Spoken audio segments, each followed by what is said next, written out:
long as you've got the knowledge, you can raise the money. She went from £24,000 in debt as a single mum to building an £8 million property portfolio. Mummy doesn't work, yet she has money. Daddy works all the time, and Daddy doesn't have the money that Mummy has. When I entered this industry, I was like, too many men, I was like, where are the women? When I look at my trolls, it is men. Property can be passive if you set your portfolio up in the right way. When you divorce, you go from 2 income streams to 1, don't you? What were your darkest moments? It felt like he just handed me a life sentence. I want to inspire the world to change their finances, to be free, to know that they don't have to work.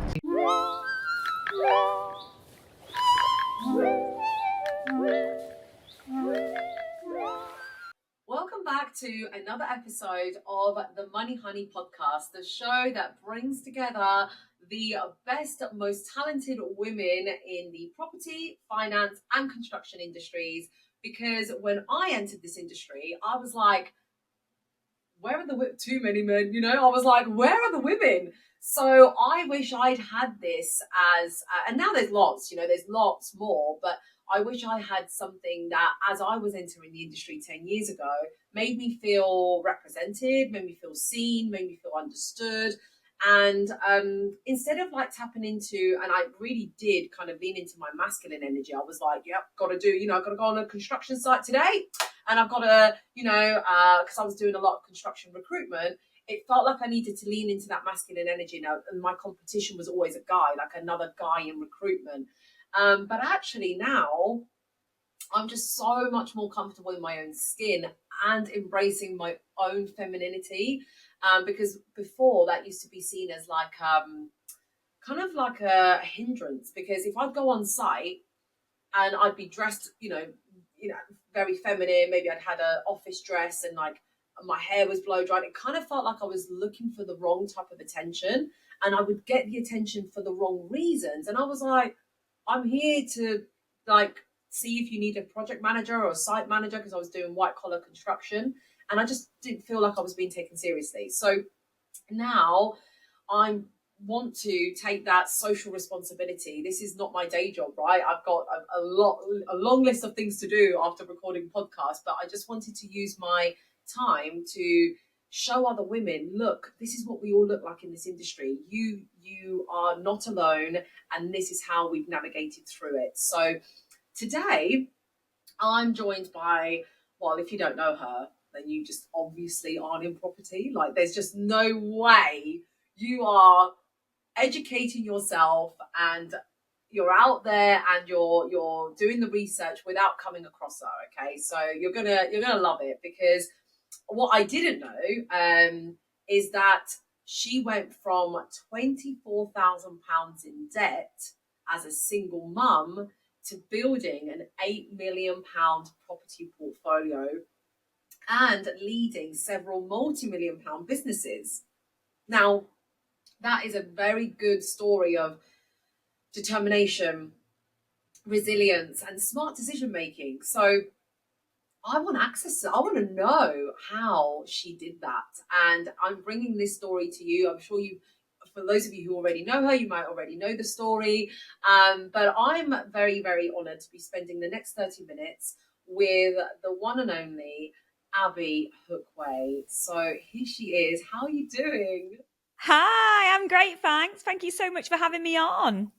Oh, my pleasure. Thank you for being here. In fact, I'm normally the one stalking on Instagram saying, come on the show. But this time your team proactively reached out to us, which means actually the Money Honey is getting out there. People are seeing it, which is so positive. So I'm really, really happy that your team approached me, because if you don't ask, it's not because I haven't asked you because I don't want you on the show. I just didn't. I'm sorry. I just haven't got round to it. So thank you for being here.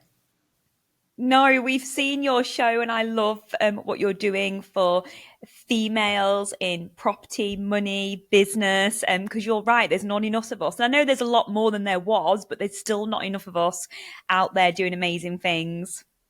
Yes, no, and you really are. So for those who don't know you, I'm going to ask you to give a little intro in just a second. But welcome back to those who are tuning in again and our loyal listeners and subscribers. I really do appreciate you because the show is out there and it is growing in popularity.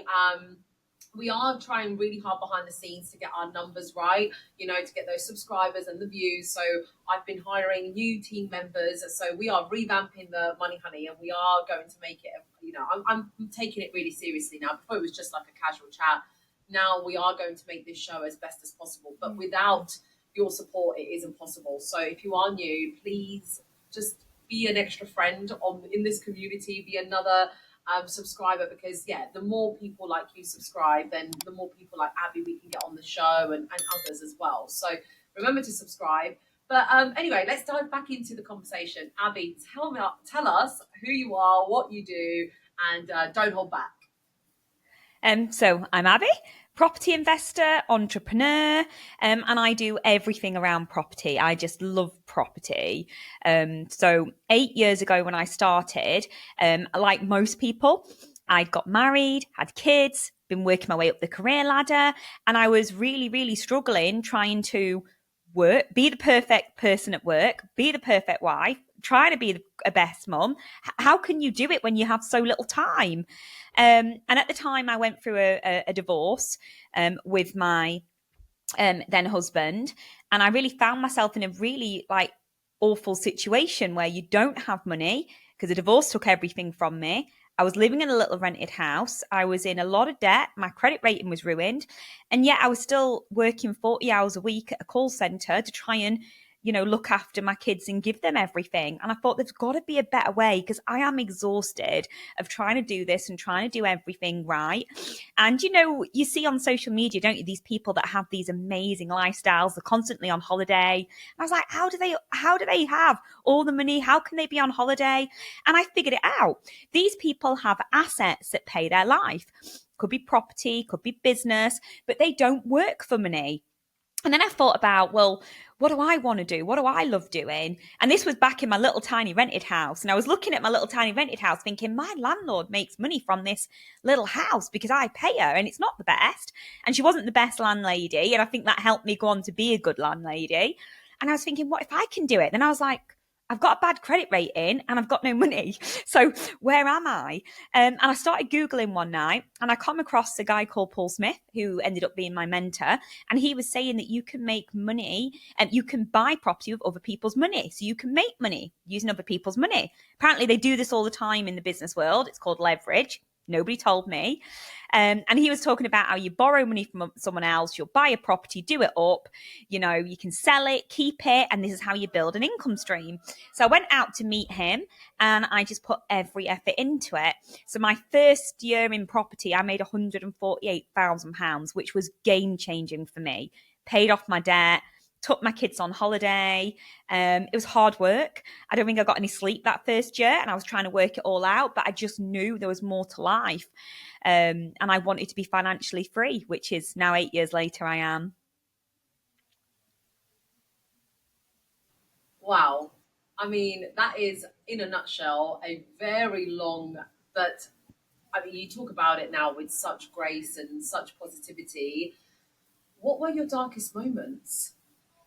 How did you know you were like, this can't continue? I think my darkest moment was I'd moved into the rented, so just divorced my husband, moved into this little rented house, which was horrible. My ex-husband was refusing to help me put beds up or anything. He was like, no, you've decided to walk away. You can stand on your own 2 feet if you think you can do this without me and you don't want our family, which I didn't want our family. I just was very unhappy in our marriage. He wasn't the right he's a good person. He just wasn't right for me. So I'd moved into this rented house. Everything was upside down. I was trying to put my life back together. And my mum said, you're obviously in a financial mess. You need to see an independent financial advisor, which typically they're men, aren't they? And they drive around in fancy cars and they look like they know what they're talking about. So I went to see one and he sat me down and he looked at everything. He went, yeah, he said, well, we're going to restructure your money like this. So you're going to have to cut back a lot. I mean, I was already cutting back anyway. I didn't know what he wanted me to do, just, not eat. And he said, it's going to take 20 years for you to pay this debt off, this 24 grand, because of what you earn, what you do. And I sat there and I thought, It felt like he just handed me a life sentence. 20 years being in debt, having to work all the time. He was telling me that I wouldn't have any luxuries, no holidays with the kids or anything. And I was like, I don't want my kids to grow up and not be able to go on holiday, for me not to afford, to me to beg my ex-husband for money for their school uniform. This can't be. And I think that was really the darkest moment where I went home. In fact, the day after, I got in with a doctor, and the doctor tried to give me antidepressants. He went, "Well, you're obviously you've been in through a tough situation. Obviously, we're divorced. You're trying to sort your life, so maybe you need these tablets." And it was that day I went home. I thought, "What's my problem? I'm not depressed, and I'm not someone that'll blame people either, or have be a victim or have my own pity party." So I thought, what is it? What the problem with me? I thought the main problem is I don't have money. Right? How are we going to get money? And that's what started my Google search into the world of property. Yeah, yeah. I mean, that's quite terrifying. Thinking that that's going to be your life for the next 20 years. Especially when you moved away from something that was making you unhappy, and then what you were seeking happiness, right? So yeah, I can totally understand why that would have been a really difficult situation. But you had a different career. So what were you actually doing before property? Why wasn't your job? You said 40 hours a week. I mean, how could you not have a good life on 40 hours? Like, what were you doing? So I was a call center manager for BT, and I managed quite a lot of people, and that used to take everything out of you. Being a manager, managing systems, processes. So I was doing that, and I was earning okay, probably well. But when you totted up my debt, and that was a lot of bad credit card debt I'd got myself into, and when you looked at you trying, because when you divorce, you go from two income streams to one, don't you? And me and my ex-husband, we'd lived the life. We'd kept up with the Joneses. We'd spent and spent. Nobody'd ever, I suppose, helped us with finances. Nobody teaches you these things, do they? So we've had the money and we'd spent it. So I was used to a certain lifestyle, and then find myself on my own, having to pay things out. And the money I was earning wasn't enough, but it was the time that it was too much time away from my little children, because they were under 5 at the time. And to try and work 40, it was 50, maybe 60 hours some weeks, running call centers for BT was hard work. Yeah, at hard work, and the reward clearly wasn't paying for the lifestyle, and it wasn't improving your credit score. Like yeah, you were in a situation of just yeah. I've heard that saying before of job, just over broke, and it's like you're literally in a job Yeah. and you're just paying for your bills. So what was that turning point for your children as well? Like, did they notice that you were in this rut? Did they notice that you were in a difficult position? Do you think they I noticed? think looking back, I mean, I can remember one day my little girl was just 2.5, and she'd been invited to another little girls' party. You all meet when you're having babies, and you go and you meet together at, antenatal classes and stuff. And one of the little girls that born the same time as hers, she was having a birthday. And I can remember at the time thinking, we can't go to this birthday party. I can't afford a present for this little girl. I can't afford to get Ellie a little outfit. Can we go? And my kids can't really remember because they were under 5. But what Thomas says to me, my oldest, is he says, "Mum, remember when we used to live in that really dark house and you were sad all the time?" And I thought, my gosh, he really, really felt it and really saw it. But it maybe not picked up the things that we know as adults. But to him, it was dark and sad. Wow, that is quite heavy. And how does that make you feel now today, given what you've just built? How do they notice the difference now? Oh my gosh, they really notice the difference. So my children would, people say, if you want to be successful in life, you've got to have a why. You've got to know why you're doing it. So for me, being in that situation gave me the best why. I'm going to dig myself out of this, and I'm going to build the best life for my children. So nowadays, things are completely different. I mean, Thomas is 12, Ellie's 9, and they go to their dads, and their dad has still got a good job, but he's a normal person. He still works 9 to 5. He has 1 or 2 holidays a year. And then they come to me and see my lifestyle, and the kids the kids are really, really starting to notice the difference, and they understand it's from property. So we'll sometimes drive round the village and I'll go, Mummy owns that one and that one's giving us this money and this is how we're affording to do this, this and this. But they really clearly identify that Mummy doesn't work, yet she has money. Daddy works all the time and Daddy doesn't have the money that Mummy has. And I really want them to do that. And we're just about to start buying Thomas his very first property, because at 13 he can be a director in a company and we can get him a property sorted, Wow, I which would be love good. that for your son. That is so cute. I love that. But I just noticed, I hesitate when you said daddy works, but mummy doesn't work. So how are you describing your £8 million property portfolio as not working? Because I don't work in my business. So this was a huge thing that I was taught as I was building. You get business owners that are slaves to their business. They're working 70, 80, 90 hours a week. And you get the people that can fly around, do what they want, and they're free. Their business isn't a slave. So I built my business very early on with, I'm not working in it. So I have staff.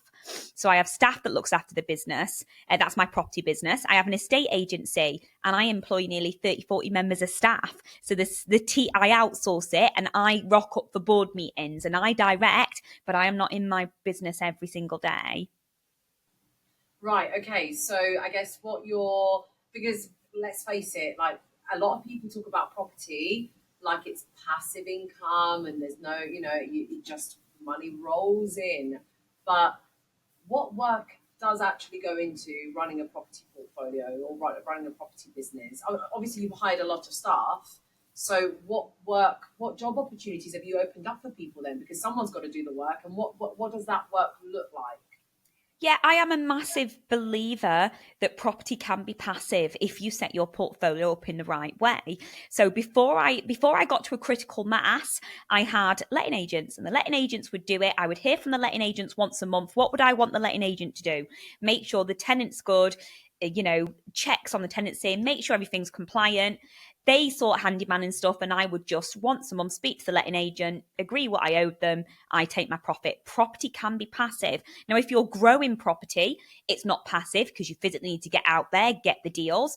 Like I'm buying a big commercial at the minute. I've had to do some work around that and money and stuff, but it can be very passive. It's because people decide they're going to do property and they'll do it the old fashioned way. They'll manage it. They'll get the tenant.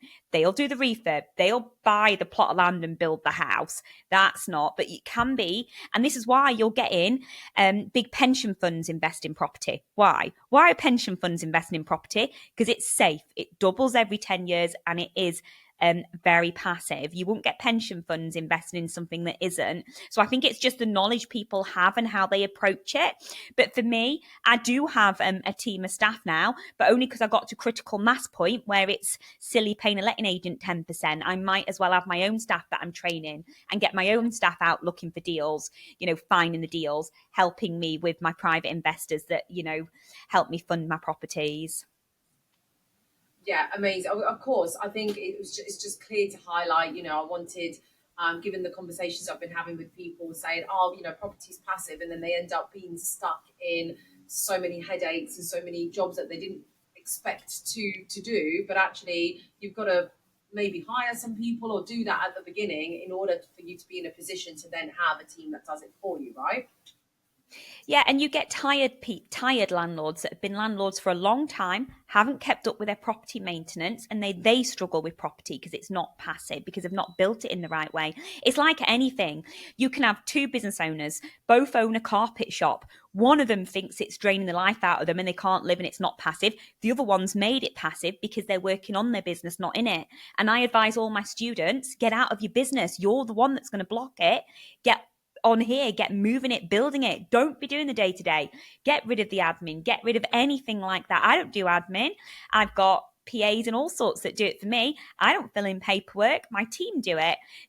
I don't do inspections at my properties. That's my biggest property, and that's a huge big holiday let in Windermere. I live 3 hours away from it. I don't mess with that property. I don't clean it. I don't do anything. So when I'm talking about people about building wealth, building a property portfolio, building a business, it is a business, but it's a business you're not going to work in and be a slave to. And I'm so passionate about this. And any of my students that try and veer off and go, oh, well, it'll only take me 2 minutes to paint it. I don't need a painter and decorator. I'll go, just because you can doesn't mean you shouldn't, because everything takes your focus, and where your focus goes, you'll get results. So yeah, you can paint your buy-to-let, crack on, or pay someone else and go and get another buy-to-let, go and raise the next investor, go get the next funding. People just get this wrong. Yeah. So can we do a little exercise? I wonder if you'd be up for doing something like this with me, because I saw a recent video of yours, and you were using a brilliant, the lovely, remarkable that I also love to use, and you were going through like a live deal. So can I run a deal by you?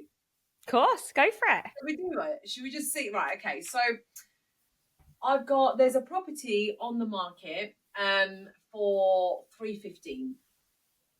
And for how much, sorry? For 315,000. 315k, yeah. Yeah. And it's not going to go for that. I mean, the estate agent told me, whispered in my ear and said, we told them that, and I'm telling you, like, when I walked in, I was like, oh, has there been a fire in here? Like, whoever was living in there was not washing, not cleaning, not doing, like, it's horrible. But I don't think there's any structural damage. It's more like cosmetic, but like, ancient, like Aztec in the wall and stuff like that. So they said that someone cheeky, so you know how that people say, like, go in and ask for like a cheeky offer, 20-30% below market value. They put in 250, and they were like, look, that was cheeky. So my first question there, side note, is, isn't that actually detrimenting your relationship with the estate agent if they know you're deliberately being cheeky? Because they did not have a good feeling about that. What is wrong with being cheeky? Estate agents. Estate agents are 9-to-5 workers that are normal people. They don't understand wealth growth mindset. So I say to people, of course I'm cheeky. I'm doing it for my business to get the best amount of money. This deal does not work for me unless it's 250. You can call that cheeky or whatever you want, but I'm a businesswoman. I do not let estate agents say anything to me, and it doesn't damage my relationship. They want to sell. They know I'm a buyer. Okay, cool. No, I just wanted to, because I'm now going into, like, my parents built a portfolio and they've got a property business, but not because they've always been like yes people to estate agents, but I just noticed that there's a lot of people in the game that are going into estate agents, not even viewing the property, saying, oh, I'll offer 250, and the estate agent has like got their back up a bit. So they disclosed that with me, but I was like, well, look, I'm not offering 250, but what do you think they would accept? So I was just trying to negotiate. So we're kind of working something out around the figure of 275. So that's going to be my offer price, all right? Yeah. So I'm going to say 275. And then having calculated, they haven't accepted, by the way. I haven't formally put it through. But let's assume they do accept it. This is how the deal would work for me. Works. When you, how would you calculate what works need doing, because you truly don't know until you've had a surveyor come round and you've got the keys to the door sometimes. So tell me, your face is telling me all. Because you know? I'm smiling. So I flip properties and refurb them all the time. I don't have a surveyor. I never go and have anybody look at the property.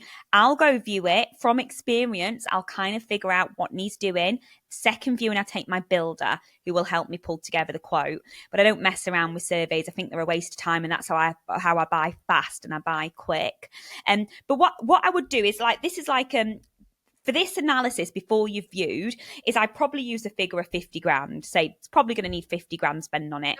Most refurbs don't, but I probably use the figure of 50 grand. Now, what's the market value for it when you've done it up?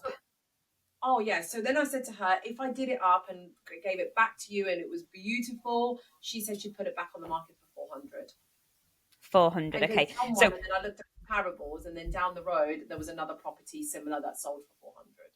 Oh, perfect. I was going to say estate agents talk a load of crap, and I'm really sorry for estate agents that are listening, but the amount of times they've given me wrong stuff. So it's No, I've great you've looked got it your own up. Yeah. comparable. So you buy it for 275, you spend 50 on it, you can sell it for 400 with Oh, stamp I'm going to duty, keep it legals. though. I was going to rent it out and keep it. Okay, so if you I put get a a revaluation.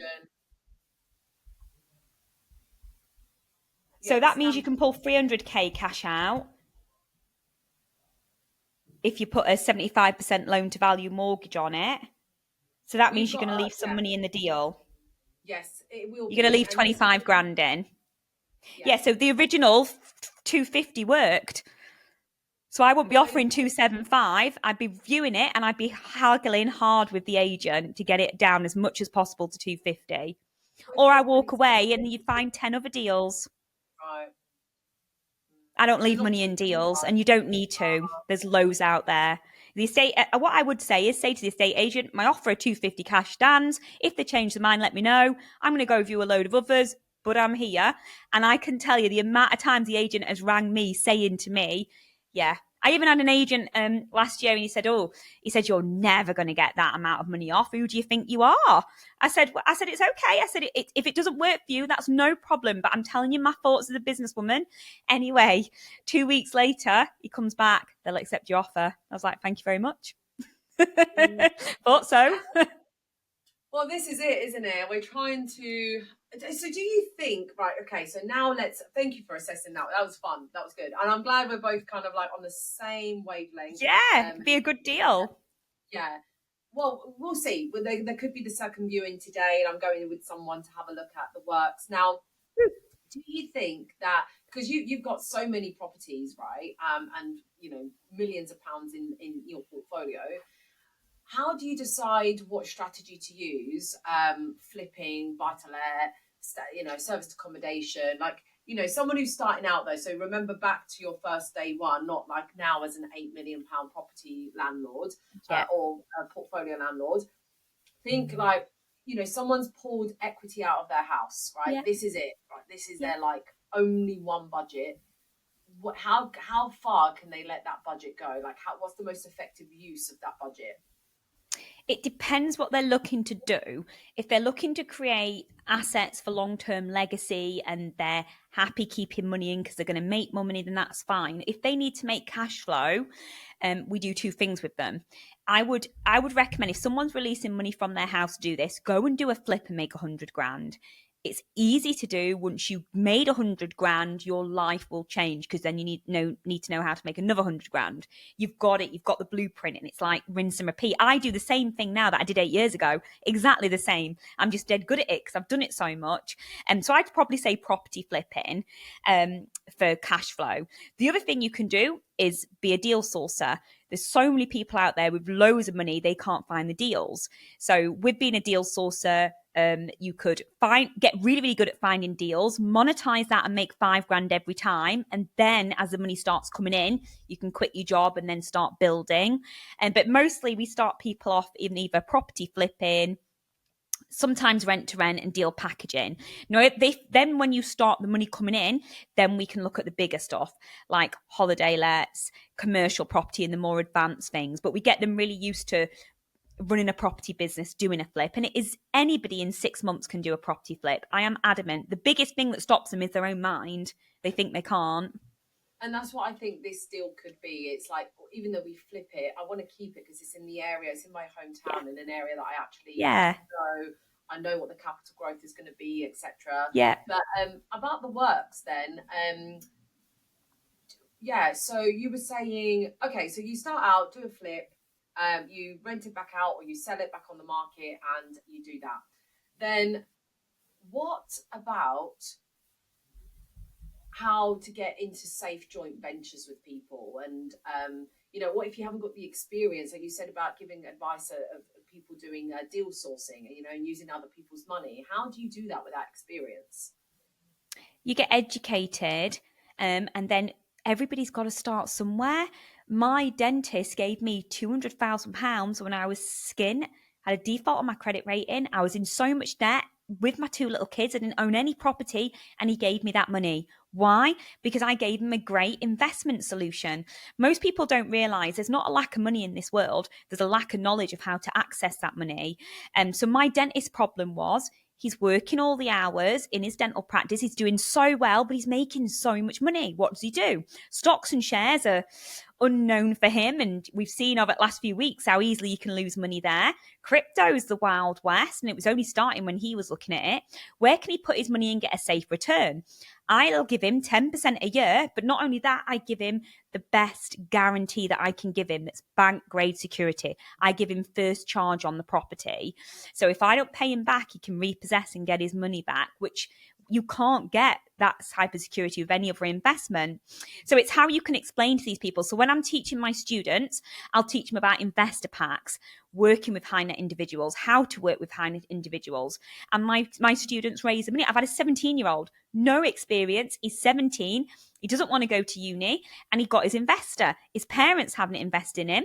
He's gone to his local golf club because he likes playing golf, built relationships, and he's got a business owner at his golf club that's bought into his story, his values, and is going to back him on his first flip. And he's raised 400,000, 17. So it can be done. It's just you need to know how to do it. And I don't think it matters if you don't have your experience. Like for my students, I'm their credibility. I get on the phone with their investor. I'm like, I do this with my eyes shut. This is how it's, So yeah, there's ways around it. But as long as you've got the knowledge, you can raise the money. Yeah, yeah. Now, with all this, Abi, has come a lot of visibility, a lot of followers. I think you've built to 600,000 plus followers across your channels. What comes with that? It's 800,000 now, actually. 800, right? Since Yeah, your sorry. bio, you've gone up by 200. Sorry. Wow. Yeah, we've flown the last couple of weeks. So I made a decision that I was going to go because the thing is, when you've made loads and loads of money, and I have a lot of money that hits my bank every single month, I don't need to work. What do you do with your life? I like property. I've been doing it for 8 years now, and I still like investing, but what can I do to make the world a better place? And this was my coach that I had a few years ago was saying, now you've made all this money, Abi, you'll find out what you were born to do. Because most people don't know because they've got to work for money, but you don't. So what are you born to do? And I thought, do you know what? I am so pleased I came across that article by a bloke, Paul Smith, all them years ago, because I wouldn't have been inspired. And I'm so glad I met him, and I'm so glad he helped me. I thought, right, I want to inspire the world to change their finances, to be free, to know that they don't have to work, because freedom's important to people, isn't it? So I decided to go on social media, and I've only been on social media for about 18 months, and it's just it's flown because people, want to know. And it does come with a downside. I get trolled to death, like every single one. And it's funny. And you know what really upsets me? So my mentor, Paul Smith's on social media as well. You've got me and Paul. You look at my comments, I am absolutely battered. You look at his comments, and everyone's sort of white, male. It seems to be okay for you to be a millionaire and you to be, but if this little woman from Yorkshire pops up, and that really, really, and I don't know why, and when I look at my trolls, it is men. The females aren't doing it to me. They're backing me. It's the men, and I don't know why it is. But I make a choice to be grateful to my trolls because they keep my ego in balance, so I don't get out of control, and they help me make sure that I'm doing a good job. And also they help my content to be seen. It's engagement. I was going to say. Yeah, they help my content to be seen. So I try and be grateful for them. But again, because I've got my team managing it, I don't see a lot of them because I do think it would upset me. Like I've had comments recently about my weight, and I'm like, I'm telling you about property and finances. Do you really have to comment, men, on my weight? Does it matter? Is it relevant? What? Isn't it? I mean, it doesn't, even if you were talking about health and fitness, it would be irrelevant for them to actually have an opinion on your weight. To mention that in a cruel way, that's really, really nasty. And at the same time, though, who are they? Like, who is user 1825675? Like, who are they? You know what I mean? God like, knows. Exactly. Like, they're anonymous most of the time. They've got a picture of Batman as their profile picture. True. You commented on your post. Like, it's him. You know who I'm talking about. So like it's a picture of Batman, and you're like, you've got 2 followers, you've just gone out of your way.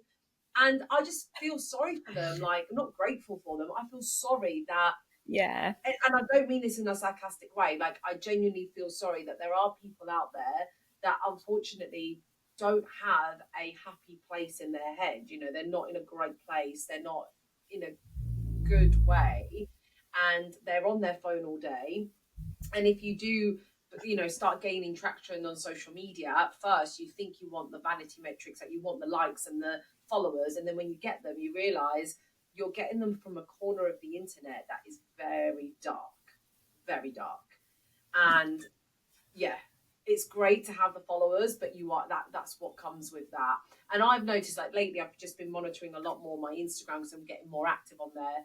But my niche has always been like, I only want to be known, and I only want engagement. That's my, like, from the people in my field. Like if I get 50 likes, I check who those likes are, and I'm like, oh yeah, that's Abby, or that's John, and that's it. And I'm like, yeah, I Mm. met them at the event.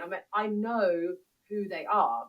But when you start reaching the cold audience on social media and people who have never met you before, yes, the numbers go up, but they actually are nobody. Like there's nobody that do you know what I mean? Yeah, I typically think about it in my head is I'm going to inspire people, and you never know, my trolls might come round and be inspired next year and want to do property. So I'm going to ignore everything and I'm going to put my message out, follow my heart, and hopefully I change lives and I can help other single mums, other women, other men that are in a bad situation, people that are depressed. Because 70% of mental health is caused because people don't have money. It's money worries, finance problems. So if I can reach people, so I think none as to who's liking it, what's going on social media. I'm going to put my message and be true to the whole world, and then I can go from there. And then I know The that I am people, yeah, helping, I am serving. the right people will gravitate towards Yeah, you 100%. I just mean on a yeah, personal note, like taking comments from people you don't even know or aren't even visible. It's yeah, like, it can, it can really, yeah. really pull you down. So before I've got so many more questions, but I know I need to wrap up at some point. But just a few more questions, just like quick fire ones. Have you ever lost a lot of money? Like before you were in debt, like since in property, have you ever made a bad investment, a bad deal, left it in, or have you ever done that? I've lost a couple of thousand on a bad flip that I bought, and then I had to sell. I didn't even refurb it. I just sold it because I knew that I'd made a mistake, got the refurb totally wrong. The most money I've lost is in my trading business, my estate agency. I lost 300,000 in 1 month, and that was very painful, especially when you've got a lot of staff to pay. I really had some dark moments that month, but yeah, only a few grand in property. It's in my in my other business. I've done it. Yes, yeah, no, I can absolutely appreciate that. Would you want your kids to do what you do?